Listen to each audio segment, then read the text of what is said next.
The debate over the federal minimum wage has strong arguments on both sides. Democrats say the distribution of wealth in this country is far too top-heavy, and that's a problem, and they're right. What they're wrong about is raising the minimum wage to try and fix it. Right now, the federal minimum wage is $7.25 an hour. Democrats want to more than double that to $15 by 2025. It's a big, big rise. The bipartisan Congressional Budget Office says it would pull 1.3 million people above the poverty line. Good news, but could cost more than 3 million jobs. Very bad news right there. As you see, it would do more harm than good. And we are just getting started on this topic. The noise around this subject has been loud for years. Remember the fight for 15, all the fast food workers in major U.S. cities? Bernie Sanders has long been a major proponent of this.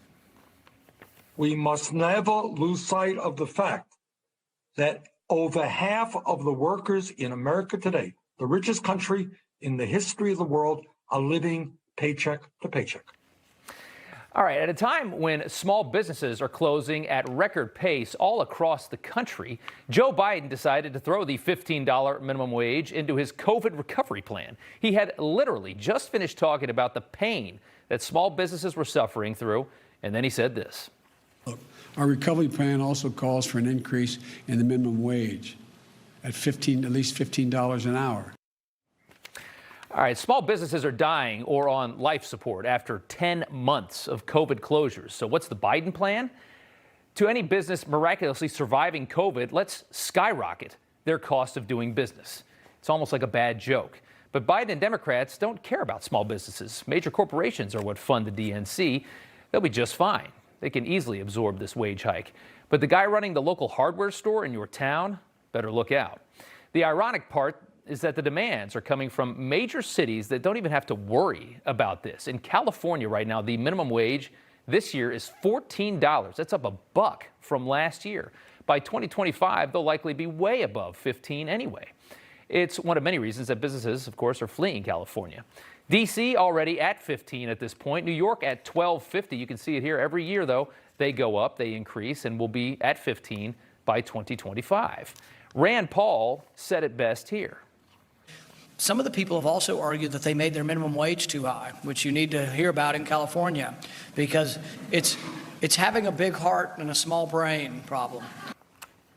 It's true. It's another liberal policy that'll make the left feel good while doing more damage than anything else. Throw it on the pile along with government-run health care and the Green New Deal.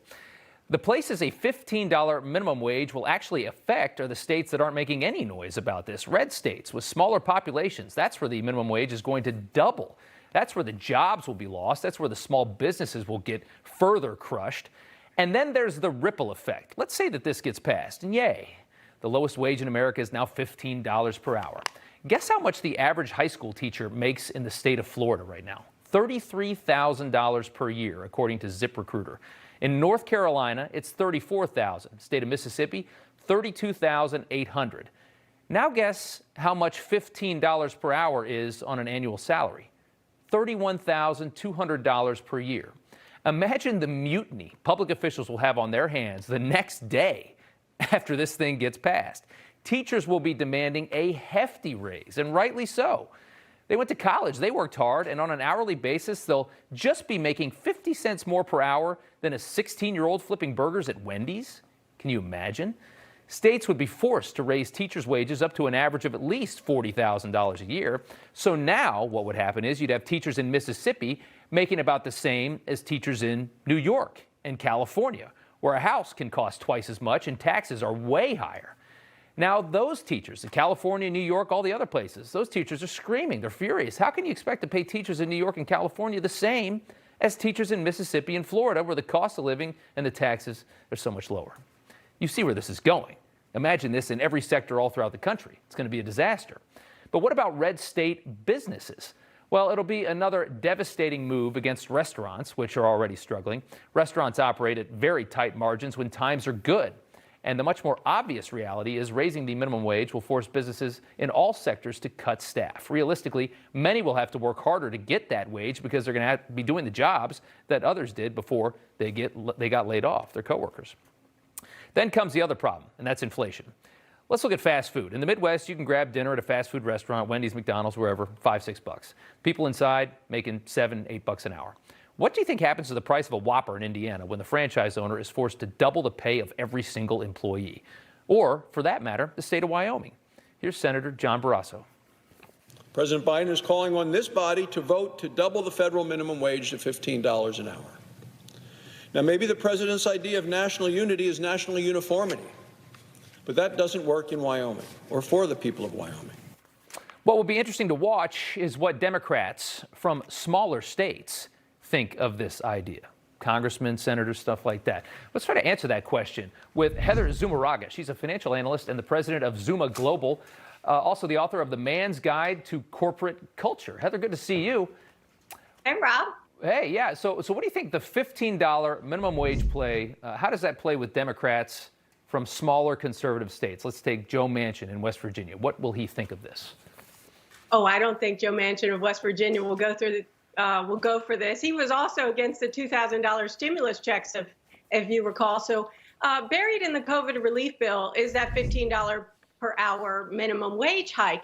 And it's really ironic because on one hand, you have the government trying to help small businesses get through the pandemic with tens of billions of dollars. Mm-hmm. And on the other hand, they're making it so that small businesses who have already been really hit really hard by COVID, that they can't afford their payroll. It's definitely not a good time to do it. We all want wages to increase for Americans, but that should come from the private sector. Like you said, $15 an hour in Kentucky or Georgia or Iowa is a lot different than $15 an hour in New York or California, for example. Yeah, I mean, it really is. And that's what's so funny. When you try to federalize, we are a nation of different states, and we're so different in so many ways. When they try to do anything federally, it almost never works.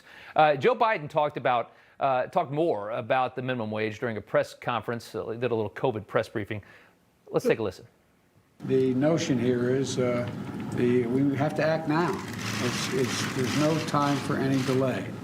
And so we can end up with 4 million fewer jobs this year, according to Moody's, a Wall Street firm, and it could take a year longer to return to full employment. He says we have to act now. There's no time to delay. We got to hurry up and smash small businesses and run people out of jobs. What do you think? Right. What are your thoughts? Right. Yeah, go ahead. Yeah.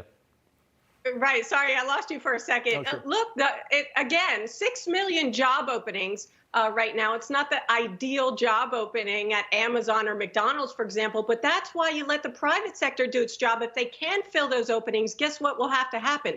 Wages are going to have to go up, right? So that will come from the private sector. There are 10 million Americans looking for a job right now, and you don't want to phase out, let's say, college grads that need entry-level positions, or college interns that need that experience to put on their resume. And that's what's going to happen is you're going to phase out those jobs. They're going to be given to other workers that make a lot more than $15 an hour right now, because it makes more sense to give them more responsibilities and get rid of all the lower paying jobs because they just can't afford it. It will bankrupt small business. Yeah, you're absolutely right. Rand Paul earlier this week talked about the ones that are going to be getting hurt the most by this $15 wage would be young minority workers. Explain why. Right. Well, like I was saying, for example, my husband has a distribution company, a small business here, and to compete with FedEx and UPS and Amazon, they do pay higher than minimum wage in Florida. But if they're already paying $15 or $20 an hour for the warehouse workers and the truck drivers, what happens is when on a federal level, they increase it to $15 an hour, those same workers are going to go to their boss and say, hey, I'm making minimum wage. You need to bump up my pay by $8 because they don't want to make minimum wage. They were making more than that, and they were proud of that. Now those same small businesses can't offer that to their employees. That is really interesting.